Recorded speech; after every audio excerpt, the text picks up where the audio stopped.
Stock ಮಾರ್ಕೆಟಲ್ಲಿ ಏನೇನು train ಮಾಡ್ತಾರೆ ಅನ್ನೋದ್ರ ಬಗ್ಗೆ ಡಿಸ್ಕಷನ್ ಆಯಿತು. ಆವಾಗ ಅಲ್ಲಿದ್ದವರೆಲ್ಲ ಹೇಳಿದಿದೆ ಸರ್, ಈ ಸ್ಟಾಪ್ ಲಾಸು, ಫಂಡಮೆಂಟಲ್ಸು, ಟೆಕ್ನಿಕಲ್ಸು, ಸ್ಟ್ರಾಟಜೀಸು ಇದೇ ಇರೋದು ಟ್ರೈನಿಂಗಲ್ಲಿ, ಇದನ್ನು ಬಿಟ್ಟರೆ ಬೇರೆ ಏನು ಹೇಳ್ಕೊಡೋಕ್ಕಾಗಲ್ಲ ಟ್ರೈನಿಂಗಲ್ಲಿ ಅಂತ ಹೇಳಿದ್ರು. ನಾನು ಒಂದು ಸ್ವಲ್ಪ ಕನ್ಫ್ಯೂಸ್ ಆದೆ ಅಲ್ಲಿಗೆ. ಬಟ್ ಇದನ್ನು ಟ್ರೈನಿಂಗ್ ತೊಗೊತಾರೋರು ಇದನ್ನೇ ಹೇಳಿದ್ರು, ಟ್ರೈನಿಂಗ್ ಕೊಡ್ತಾರೋರು ಇದನ್ನೇ ಹೇಳಿದ್ರು, ಇದನ್ನೇ ಸ್ಟಾಕ್ ಮಾರ್ಕೆಟಲ್ಲಿ ಟ್ರೈನಿಂಗ್ ಕೊಡಬೇಕು, ಇದನ್ನು ಬಿಟ್ಟು ಬೇರೆ ಏನು ಕೊಡೋಕ್ಕಾಗಲ್ಲ ಅಂತ. ಅಂದರೆ ನಾನು ಅಂದರೆ ಇವ್ರು ಕಲಿತಾ ಇರೋದು ಇದೆ, ಅವ್ರು ಹೇಳ್ಕೊಡ್ತಾ ಇರೋದು ಇದೆ.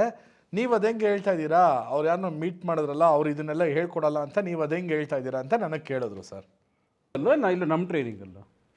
ಹಾಂ, ಅವ್ರು ಹೇಳ್ತಾ ಇದ್ದಾರೆ ಟ್ರೈನಿಂಗ್ ಕೊಡಬೇಕು ಅಂದರೆ ಇದ್ರ ಮೇಲೆ ಕೊಡಬೇಕು, ಇದನ್ನು ಬಿಟ್ಟು ಯಾರೇ ಟ್ರೈನಿಂಗ್ ಕೊಟ್ಟರು ಇದನ್ನು ಬಿಟ್ಟು ಆಚೆ ಟ್ರೈನಿಂಗ್ ಕೊಡಲ್ಲ ಅಂತಲೇ ಅವ್ರು ಹೇಳ್ತಾ ಇದ್ದಾರೆ. ಹಾಗಾದರೆ ಎಲ್ಲರೂ ಮನೆ ಹಾಳು ಮಾಡ್ಕೊಳ್ಳೋದೇ ಹೇಳ್ಕೊಡ್ಬೇಕು, ಇಲ್ಲ ಸಂಸಾರ ಹಾಳು ಮಾಡ್ಕೊಳ್ಳೋದೇ ಹೇಳ್ಕೊಡ್ಬೇಕು, ಬೇರೆ ಯಾವುದು ಇಲ್ಲ. ನನಗೆ ಅವ್ರ ಹತ್ರ ಮಾತಾಡ್ತಾ ನಾನು ಹೇಳ್ತಾ ಇದ್ದೆ, ಬಟ್ ನನಗೆ ಅದೊಂದು ಕ್ಲಾರಿಟಿ ಸಿಗಲಿಲ್ಲ ಸರ್, ಕನ್ಫ್ಯೂಸ್ ಆಗೋಯ್ತು. ಏನು ಇವರೆಲ್ಲ ಇದನ್ನೇ ಹೇಳ್ತಾ ಇದ್ದಾರೆ, ನೀವು ನೋಡಿದ್ರೆ ಇದು ಯಾವುದೂ ಇಲ್ಲ ಅಂತ ಟೋಟಲಿ ನನ್ನ ಮೈಂಡ್ ಕನ್ಫ್ಯೂಸ್ ಆಗೋಯ್ತು. ಅದಕ್ಕೆ ನಾನು ನಿಮ್ಮ ಹತ್ರ ಕೇಳಬೇಕು ಅಂದ್ಕೊಂಡೆ ಸರ್. ಈಗ ನೀವು ಟ್ರೈನಿಂಗ್ ಕೊಡ್ತಾ ಇದ್ದೀರಾ, ನಾನು ಹೇಳ್ಕೊಡ್ತಾ ಇಲ್ಲ ಅಂತ ನೀವು ಹೇಳಿದ್ರಿ, ಅಂದರೆ 2008 ಇವೆಲ್ಲ ಸತ್ತೋಯ್ತು ಅಂತ ಹೇಳಿದ್ರಿ. ಬಟ್ ಇವ್ರುಗಳೆಲ್ಲ ಇನ್ನೂ ಇದನ್ನೇ ಹೇಳ್ಕೊಡ್ತಾ ಇದ್ದಾರೆ, ಇದನ್ನೇ ಕಲಿತಾ ಇದ್ದಾರೆ. ಹಂಗಿದ್ರೆ ನಿಮ್ಮ ಟ್ರೈನಿಂಗಲ್ಲಿರುವಂಥ ಕಂಟೆಂಟ್ಸ್ ಏನಿದೆ ಸರ್? ಇದನ್ನು ಬಿಟ್ಟು ನಿಮ್ಮ ಟ್ರೈನಿಂಗಲ್ಲಿರುವಂಥ ಕಂಟೆಂಟ್ಸ್ ಏನಿದೆ, ಏನು ಹೇಳ್ಕೊಡ್ತಾ ಇದ್ದೀರಾ? ಮಾತ್ರ ಗೊತ್ತು, ಹುಟ್ಟಿದ್ದು ಗೊತ್ತಿದ್ರೆ ಮೋಸ್ಟ್ ಪ್ರಾಬಬ್ಲಿ ಅದು ಇಲ್ಲ ಸರ್. ಒಂದು ವಿಷಯ ಏನು ಗೊತ್ತಾ ಸರ್, ಈ ಬುಕ್ಕು ಹಂಗೆ ಹೋಗಿಲ್ಲ. ನಾನು ಬುಕ್ ಓದ್ಬಿಟ್ಟು ಏನೋ ಹೇಳ್ಕೊಡೋದಕ್ಕೆ ಹೋಗಿಲ್ಲ. ಇವಾಗ ನಾ ಮ್ಯಾಜಿಕ್ ಕ್ಲಾಸ್ ತೆಗಿತಾ ಇದ್ದೆ, ಅದೂ ಅಷ್ಟೇ ಕಲ್ತೋಗಿದ್ದು ವರ್ಷಗಟ್ಟಲೆ, ಅದರಲ್ಲಿ ಟ್ರೈನ್ ಆಗಿ ಆಮೇಲೆ ಬೇರೆಯವ್ರಿಗೆ ನಾನು ಕಲಿಸ್ಕೊಡೋಕೆ ಹೋಗಿದ್ದು. ಆ ಥರ ಬುಕ್ಕು ಆಮೇಲೆ ಹೋದಾಗ ಅದೆಲ್ಲ ಬಂದ್ಬಿಡುತ್ತೆ. ಹಾಗಿದ್ರೆ ನೀವು ನಿಮ್ಮ ಟ್ರೈನಿಂಗಲ್ಲಿ ಏನು ಸರ್ ಹೇಳ್ಕೊಡ್ತಾ ಇರೋದು? ಆಗಲೇ ಹೇಳ್ತಾ ಇದ್ನಲ್ಲ ಸರ್, ಅವರು ಸ್ಟಾಕ್ ಮಾರ್ಕೆಟಿಗೆ ಬಂದರೆ ನಿಜವಾಗ್ಲೂ ಹೆಂಗೆ ಅವ್ರಿಗೆ ಸ್ಟಾಕ್ ಮಾರ್ಕೆಟಿಂದ ಒಂದು ಹಣ ಬರುತ್ತೆ, ನಿಜವಾಗ್ಲೂ ಹೆಂಗೆ ಬರುತ್ತೆ, ಯಾವುದೇ ಥರದ್ದು ಈ ಒಂದು ಟೆಕ್ನಿಕಲ್ ತಲೆನೋವೇ ಇಲ್ಲದೆ. ನೀವು ನಮ್ಮದು ಹಳೇ ಸೈಟ್ ನೋಡಿದರೆ, ಒಂದು 6-7 ವರ್ಷದ್ದು ಸೈಟ್ ನೋಡಿದರೆ, ಅದರಲ್ಲಿ ಆ ಟೆಕ್ನಿಕಲ್ಗೆಲ್ಲ ಕಿಕ್ ಹೊಡೆದು ಒಂದು ಆ್ಯನಿಮೇಷನ್ ಮಾಡಿ ವಿಡಿಯೋ ಹಾಕ್ಬಿಟ್ಟಿದ್ದೆ. Technical tension, fundamental confusion, advisory stress, ಅದು ಸ್ಟ್ರಾಟಜಿ ಸ್ಟ್ರೆಸ್ ಅಂತ ಹಾಕಬೇಕಾಗಿತ್ತು. ಓಕೆ, ಕೊಟ್ಟೆ, ಅವರು ವಿಡಿಯೋ ಮಾಡಿಕೊಟ್ರು, ಅದೆಲ್ಲ ಹಾಕಿಟ್ಟಿದ್ದೀನಿ ನಾನು. ವೆಬ್ ಪೇಜಲ್ಲೇ ಫಸ್ಟಲ್ಲೇ ಹಾಕಿಟ್ಬಿಟ್ಟಿತ್ತು, ಕಾಲಲ್ಲಿ ಕಿಕ್ ಕೊಡಿ ಅಂದರೆ ಅಟ್ಲೀಸ್ಟು ಜನ ಬಂದು, ಇವಾಗ ನೀವು ಹೇಳಿದ್ರಲ್ಲ ಸೂಸೈಡ್ ಮಾಡ್ಕೊಳ್ತಾ ಇದ್ದಾರೆ ಸ್ಟಾಕ್ ಮಾರ್ಕೆಟಲ್ಲಿ ಟ್ರೇಡ್ ಮಾಡಿ, ಮತ್ತು ಫ್ಯಾಮಿಲಿ ಹಾಳು ಮಾಡ್ಕೊಳ್ತಾ ಇದ್ದಾರೆ, ದುಡ್ಡು ಕಳ್ಕೊಳ್ತಾ ಇದ್ದಾರೆ, ಅವರೆಲ್ಲ ಅಟ್ಲೀಸ್ಟ್ ಅದನ್ನು ನೋಡಿದಾಗ ಒಂಚೂರಾದರೂ ಟ್ರಿಗರ್ ಆಗುತ್ತೆ. ಎಂಥ ಮನುಷ್ಯನಿಗೂ ಟ್ರಿಗರ್ ಆಗಲಿ. ಅವರು ಸ್ವಲ್ಪ ಜನ ಬೈಕೊಳ್ತಾರೆ, ಹೊಸ್ದಾಗಿರೋರು, ಹೊಸ್ದಾಗಿ ಟೆಕ್ನಿಕಲ್ಗೆ ಮೋಜಾಗಿಬಿಟ್ಟಿರ್ತಾರಲ್ಲ, ಅಂಥವ್ರು ಯಾವ ಬೈಕೊಳ್ತಾರೆ. ಒಂದು 6 ತಿಂಗಳು ವರ್ಷ ಆದಮೇಲೆ ಅವ್ರಿಗೆ ಪಾಪ ಗೊತ್ತಾಗುತ್ತೆ. ಆ ಥರ ಏನಾಗುತ್ತೆ ಸ್ಟಾಕ್ ಮಾರ್ಕೆಟಲ್ಲಿ ಅನ್ನೋದು ನಿಜನ ಹೇಳ್ಕೊಂಡು ಬರೋದು ಇರುತ್ತೆ. ಅದ್ರ ಜೊತೆಲಿ ಯಾವುದೇ ಕಂಪ್ನಿ ಹೆಂಗೆ ಮುಳುಗೋದ್ರೆ ನಿಮಗೇನು ಪ್ರಾಬ್ಲಮ್ಮು, ನಾವು ಅದನ್ನೇ ಎಲ್ಲ ಮಾತಾಡೋದ್ವಲ್ಲ. ಆ ಕಂಪ್ಲೀಟ್ ಕಂಪ್ನಿ ಮುಳುಗೋಗ್ಬಿಡ್ಲಿ, ಅವ್ನು ಗುಡ್ಸ್ಲಿಗೆ ಹೋಗ್ಬಿಡ್ಲಿ. ನೀವು ಹೆಂಗೆ ಬಿಲ್ಡಿಂಗ್ ಕಟ್ಕೊಳ್ಳೋದು, ಅವ್ನು ಗುಡ್ಸ್ಲಿಗೆ ಹೋಗೋದ್ರಿಂದ? ನೀವು ಗುಡ್ಸ್ಲಲ್ಲಿ ಇರ್ತೀರ, ಅವ್ನು ಬಿಲ್ಡಿಂಗಲ್ಲಿ ಒಂದು ದೊಡ್ಡ ಬಂಗ್ಲೆಯಲ್ಲಿ ಇರ್ತಾನೆ. ಅವ್ನು ಗುಡ್ಸ್ಲಿಗೆ ಹೋದಾದರೆ ಕಂಪ್ನಿ ಕ್ಲೋಸ್ ಆಗೋಯ್ತು. ಅವ್ನು ಗುಡ್ಸ್ಲಿಗೆ ಹೋದಾಗ ಆ ಬಂಗ್ಲೆ ನಿಮ್ಗೆ ಹೆಂಗೆ ಸಪ್ಲೈ ಆಗೋದು, ಶಿಫ್ಟ್ ಆಗಿಬಿಡುತ್ತೆ, ಟ್ರಾನ್ಸ್ಫರ್ ಎಕ್ಸ್ಚೇಂಜ್ ಆಗಿಬಿಡುತ್ತೆ ಅನ್ನೋದೆಲ್ಲ ಕ್ಲಾರಿಟಿ ಕೊಟ್ಕೊಂಡು ಬರ್ತೀನಿ. ಅದ್ರ ಜೊತೆಯಲ್ಲಿ ಇನ್ನೊಂದೇನು ಮೇಜರ್ಲಿ ಒಂದು ಏನು ಹೇಳ್ತೀನಿ ಅಂದರೆ, ಒಂದು 4 ಕೋತಿಗಳು ಹೆಂಗೆ ನಡ್ಕೊಳ್ಳುತ್ತೆ ಆ ಥರ ನೀವು ನಡ್ಕೋಬೇಕು ಅಂತ ಒಂದು ಎಕ್ಸಾಂಪಲ್ ಇರುತ್ತೆ. ಏನಕ್ಕೆ ಅಂದರೆ, ಸ್ಟಾಕ್ ಮಾರ್ಕೆಟಲ್ಲಿ ನೀನು ಏನು ಮಾಡ್ತೀಯ ಅನ್ನೋದು ಯಾರಿಗೂ ಹೇಳ್ಬೇಡ. ನೀವು ಮೋಸ್ಟ್ ಪ್ರಾಬಬ್ಲಿ ನಮ್ಮದು ಎಲ್ಲರೂ ನೋಡಿದ್ರೆ, ಯಾವ ಸ್ಟಾಕ್ ನಮ್ಮ ಮೆಂಬರ್ಸಲ್ಲಿ ನಾನು ಅಷ್ಟು ಲಕ್ಷ ಅರ್ನ್ ಮಾಡಿದೆ, ಇಷ್ಟು ಲಕ್ಷ ಅರ್ನ್ ಮಾಡಿದೆ, ಈ ಥರದ್ದೆಲ್ಲ ಬರೋಲ್ಲ. ಓಕೆ, ಅದೆಲ್ಲ ಬರಬಾರ್ದು. ಅದೆಲ್ಲ ಇನ್ನೊಬ್ಬರಿಗೆ ಪಾಪ ಕಷ್ಟದಲ್ಲಿರ್ತಾರೆ ಸರ್ ಜನ. ಅದು ಈ ಲಾಕ್ಡೌನ್ ಆದಮೇಲಂತೂ ಎಲ್ಲರೂ ಏನಾದ್ರು ದುಡ್ಡು ಬಂದರೆ ಸಾಕಪ್ಪ ಅಂತಿರ್ತಾರೆ. ಅಯ್ಯೋ ನಾನು ಇಷ್ಟು ಅರ್ನ್ ಮಾಡಿದೆ, ಅಷ್ಟು ಅರ್ನ್ ಮಾಡಿದೆ ಅಂತ ಒಂದು ಪಬ್ಲಿಸಿಟಿ ಮಾಡಿದಾಗ ಏನಾಗುತ್ತೆ ಹೇಳಿ, ಆಸೆ ಹುಟ್ಟುತ್ತೆ. ಅಯ್ಯೋ ಹಿಂಗೆ ಇವನು ಏನೋ ಹೇಳ್ತಾನೆ, ಈ ಡವ್ ಕತೆ ಆಮೇಲೆ ನೋಡೋಣ, ಈ ಡವ್ ಮ್ಯಾನ್ ಕತೆನ ಫಸ್ಟು ಅಲ್ಲಿ ಏನು ಬರುತ್ತೋ ನೋಡೋಣ ಅಂತ, ಅಲ್ಲಿ ಏನು ಬರುತ್ತೋ ನೋಡೋಣ ಅಂತ ಹೋಗಿ ಹಾಳಾಗ್ಬಿಟ್ಟಿರೋರು ಜಾಸ್ತಿ ನಾನು ನೋಡಿದ್ದೀನಿ. ನಮ್ಮ ಹತ್ರನೇ ಬಂದಿದ್ದಾರೆ ಎಷ್ಟೋ ಜನ. ಸರ್ ಹಿಂಗೆ ಇಲ್ಲ ಹಿಂಗಲ್ಲ, ಇದೇನು ಇಷ್ಟು ಚಾರ್ಜ್, ಇದು ನಾವು ಇದು ಇಟ್ಕೊಂಡ್ರೆ ಏನು ಫುಲ್ ಅರ್ನ್ ಮಾಡಿಬಿಡ್ಬೋದು ಅಷ್ಟು ದುಡ್ಡಲ್ಲಿ ಅಂತ. ಹಂಗೆಲ್ಲ ಮಾಡೋಕ್ಕಾಗಲ್ಲ.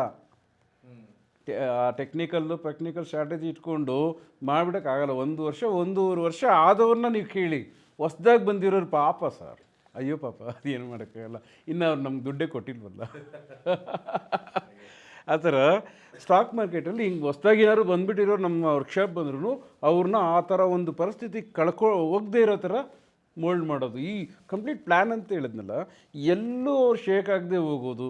ಆಮೇಲೆ ನಿಜವಾಗ್ಲೂ ಅವ್ರ ಸ್ಟೇಟಸ್ಗೆ, ನಾವು ಸ್ಟೇಟಸ್ ಮಾತಾಡ್ತಾ ಇದ್ವಿ, ಅವ್ರ ಸ್ಟೇಟಸ್ಗೆ ಅವ್ರ ಇನ್ವೆಸ್ಟ್ಮೆಂಟ್ಗೆ ಯಾವ ಪರ್ಟಿಕ್ಯುಲರ್ ಪ್ರಾಡಕ್ಟ್ನ ಸೆಲೆಕ್ಟ್ ಮಾಡಬೇಕು, ಸ್ಟಾಕ್ನ ಸೆಲೆಕ್ಟ್ ಮಾಡಬೇಕು ಅಂತ ಹೇಳಲ್ಲ, ಪ್ರಾಡಕ್ಟ್ನ ಸೆಲೆಕ್ಟ್ ಮಾಡಬೇಕು. ಆಮೇಲೆ ಇದು ನಿಮಗೆ ಒಂದು ನಿಜ ಗೊತ್ತೋ ಗೊತ್ತಿಲ್ವೋ, ಇದನ್ನು ಯಾರು ಕಾಪಿ ಮಾಡ್ತಾರೋ ಅದು ಗೊತ್ತಿಲ್ಲ, ಸ್ಟಾಕ್ ಮಾರ್ಕೆಟಲ್ಲಿ ಪ್ರಾಡಕ್ಟೇ ಇಲ್ಲ. ಅಂದರೆ physically you cannot get anything, ನಿಮ್ಮ ಕೈಗೆ ಬರಲ್ಲ. ನಾವು ಹೇಳ್ಕೋಬೇಕು stock stock stock stock stock ಅಂತ. ಯಾವ ಸ್ಟಾಕ್ ಕೈಗೆ ಬರುತ್ತೆ? ಬರೀ ಒಂದು ಪಂಚು ಇಷ್ಟೇ ನಡೆದೋಗ್ಬಿಡುತ್ತೆ, ಎಲ್ಲ ವರ್ಚುವಲಿ ಮುಗ್ದೋಗ್ಬಿಟ್ಟಿರುತ್ತೆ. ಇನ್ ಕೇಸ್ ವರ್ಚುವಲಿ ಅಮೆಝಾನಿಂದ ಯಾವುದೇ ಪ್ರಾಡಕ್ಟ್ ನಾವು ಟ್ರಾನ್ಸಾಕ್ಷನ್ ಮಾಡ್ತೀವಿ ಅಂದರೂ ಆ ಪ್ರಾಡಕ್ಟ್ ರಿವ್ಯೂ ನೋಡ್ತೀವಿ, ಏನೇನೋ ನೋಡ್ತೀವಿ, ಆಮೇಲೆ ಆ ಪ್ರಾಡಕ್ಟ್ ಚೆನ್ನಾಗಿದೆಯಲ್ವ ಅಂತ ನೋಡ್ತೀವಿ, ಬಂದಮೇಲೆ ಮುಟ್ಟು ನೋಡಿ ಅದು ಏನೋ ಡ್ಯಾಮೇಜ್ ಗಿಮೇಜ್ ಇದ್ದರೆ ರಿಟರ್ನ್ ಮಾಡೋದು, ಇದೆಲ್ಲ ಆ ಪ್ರಾಸೆಸ್ ಎಲ್ಲ ಇಲ್ಲ. ಸ್ಟಾಕ್ ಮಾರ್ಕೆಟಲ್ಲಿ ಒಂದು ಸಣ್ಣ ಇಲ್ಯೂಷನ್ ಇದೆ. ಆದರೆ ನಾವೇನು ಬುದ್ಧಿವಂತಿಕೆಯಿಂದ ನಾವು ಏನಕ್ಕೆ ಹೋಗಿರೋ ಸ್ಟಾಕ್ ಮಾರ್ಕೆಟಲ್ಲಿ, ಅದನ್ನು ಅನಲೈಸ್ ಮಾಡೋಕ್ಕಲ್ಲ, ಅರ್ನ್ ಮಾಡೋಕ್ಕೆ. ಕರೆಕ್ಟಾ? ಅರ್ನೇ ಆಗಲ್ಲ ಅಂತ ಹೇಳ್ಬಿಟ್ಟು ಅರ್ನಿಗೆ ಬರ್ತೀವಿ. ಅರ್ನ್ ಆಗಲ್ಲ, ಇದು ಹೆಂಗೆ ಬರುತ್ತೆ ಮನಿ ಅಲ್ಲಿಂದ ಅನ್ನೋದನ್ನು ಅದು ಈ ಪ್ರೋಗ್ರಾಮಲ್ಲಿ ಖಂಡಿತ ಹೇಳಲ್ಲ. ನಾನು ವರ್ಕ್ಶಾಪಲ್ಲಿ ಹೇಳೋವಂಥದ್ದು ಅದು ಬಂದು ಯಾಕೆ ಒಂದು ಇಂಟೆನ್ಷನ್ ಅಂದರೆ, ಅದು ಬಂದು ನಿಯರ್ಲಿ 3-4 ಅವರ್ಸ್ ತೊಗೊಳುತ್ತೆ ಆ ಒಂದು ಪಾರ್ಟ್ನ ನಾನು ಎಕ್ಸ್ಪ್ಲೇನ್ ಮಾಡೋಕ್ಕೆ. ಇಲ್ಲಿ 3-4 ಅವರ್ಸ್ ಅದನ್ನು ಎಕ್ಸ್ಪ್ಲೇನ್ ಮಾಡಿದ್ರೆ ವರ್ಕ್ಶಾಪ್ ಮಾಡೋದಾಗುತ್ತೆ. ಯಾರಿಗಾರು ಅದಕ್ಕೆ ಹಿಂದೆ ತಲೆ ಇಲ್ಲ ಬಾಲ ಇಲ್ಲದೆ ಅರ್ಥ ಆಗದೆ ಹೋಗ್ಬಿಡುತ್ತೆ, ಜನಕ್ಕೆ ಕೇಳಿಸ್ಕೊಳ್ಳೋರಿಗೆ ಅರ್ಥ ಆಗದೆ ಹೋಗ್ಬಿಡುತ್ತೆ. ಒಂದು ಅದಾದಮೇಲೆ ಒಂದು ಸಣ್ಣ ಟೆಕ್ನಿಕಲ್ ಅಲ್ಲ, ಒಂದು ಸಣ್ಣ ಇಂಗ್ಲೀಷ್ ಪ್ರಾಬ್ಲಮ್ ಸರ್. ಒಂದು ಸಣ್ಣದಾಗಿ ಒಂದು ಐಡಿಯಾ ಯೂಸ್ ಮಾಡಿದ್ರೆ ಇನ್ನೊಂದು ಸ್ವಲ್ಪ ಇನ್ನೊಂದು ಸ್ವಲ್ಪ ಹೆಂಗೆ ಎಕ್ಸ್ಟ್ರಾ ಮಾರ್ಕೆಟ್ ಕಡೆಯಿಂದ ತಗೊಳ್ಳೋದು. ಅಂದರೆ ಮಾರ್ಕೆಟ್ ಕೊಡೋದು ₹100 ಇನ್ ಕೇಸ್ ಅದರಲ್ಲಿ ಬರೀ ₹50 ತಗೊಳ್ತಾ ಇದ್ದೀವಿ, ನಮ್ಮ ಕೈಲಿ ಅಷ್ಟೇ ಆಗೋದು ಅನ್ನೋವಾಗ ನೀನು ಇನ್ನೂ ಎಕ್ಸ್ಟ್ರಾ ತಗೊಳ್ಳೋದು ಹೆಂಗೆ ಅಂತ ಹೇಳ್ಕೊಡೋದು. ಎಕ್ಸ್ಟ್ರಾ ಕೊಡುತ್ತೆ ಮಾರ್ಕೆಟು, ಅದನ್ನ ಯಾಕೆ ತಗೊಳ್ಳದೆ ಬಿಡ್ತೀಯಾ ಅಂತ. ಆ ಥರ ಮಲ್ಟಿಪಲ್ ಇದು ಏನೂ ಇಲ್ಲದೆ, ಏನೂ ಟೆಕ್ನಿಕಲ್ ಇಲ್ಲದೆ, ಏನೂ ಸ್ಟ್ರಾಟಜೀಸು ಅದು ಇದು ಆಳು ಮೂಳು ಅಂತ ಗೊಬ್ಬರ ಮಾಡಿದೆ. ಎಲ್ಲ ಅವ್ರ ತಲೆಯಲ್ಲಿರೋ ಗೊಬ್ಬರ ಎಲ್ಲ ತೆಗೆದುಬಿಟ್ಟು ಸ್ಟಾಕ್ ಮಾರ್ಕೆಟ್ ಅನ್ನೋದನ್ನು ಅವ್ರ ತಲೆಯಲ್ಲಿರೋದೆಲ್ಲ ತೆಗೆದುಬಿಟ್ಟು ಸ್ಟಾಕ್ ಮಾರ್ಕೆಟ್ ಅನ್ನೋದು ನಿಜಾನ ತುಂಬಿಸಿ ಆಮೇಲೆ ಅಲ್ಲಿಂದ ಅವರು ಆ ಸ್ಟಾಕ್ ಮಾರ್ಕೆಟಲ್ಲಿ ಬಿಸ್ನೆಸ್ ಮಾಡ್ಕೊಂಡು ಹೋಗುವಂಥದ್ದು ನಡೆಯುತ್ತೆ.